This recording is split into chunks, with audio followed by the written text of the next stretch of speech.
show them the thimerosal bottle, which we keep in a metal container because we're a little afraid of it, and it's a very fine powder.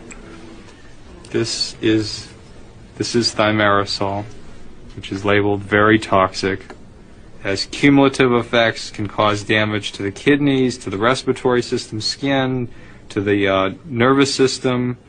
Specifically warns on here that it can cause reproductive and developmental toxicity, meaning that it can cause things like autism and other neurodevelopmental disorders. This is immensely toxic stuff. And it's in vaccine.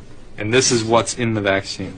It's important to realize we're talking about a whole range of products. Vaccines are a big one because, of course, you're directly injecting it. For example, this is tetanus vaccine. This one expires, it's a little outdated now, in 2007. And here's the thimerosal. 1 to 10,000 is a preservative. Perhaps the biggest one in the U.S., at least, that's for exposure to mercury is the influenza vaccine. Influenza vaccine is now recommended for all pregnant women, all infants, all children on a yearly basis. You're supposed to have last year's influenza?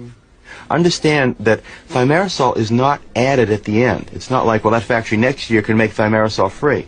Thimerosal, you either have to have a thimerosal free factory or you have to not have one.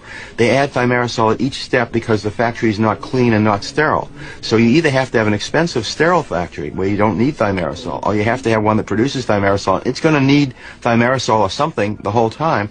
It needs to be stopped. This is the influenza vaccine from Adventist Pasteur, their flu zone. Thimerosal, 25 micrograms of mercury per dose. I'd like to point out that a lot of people didn't know, and I'm one of them. I've given 2,000 Rogam shots. I've been in vaccines for 35 years. I didn't know that Rogam had thimerosal in it. So I think a lot of the doctors were unaware. They were unaware that even the word thimerosal meant mercury.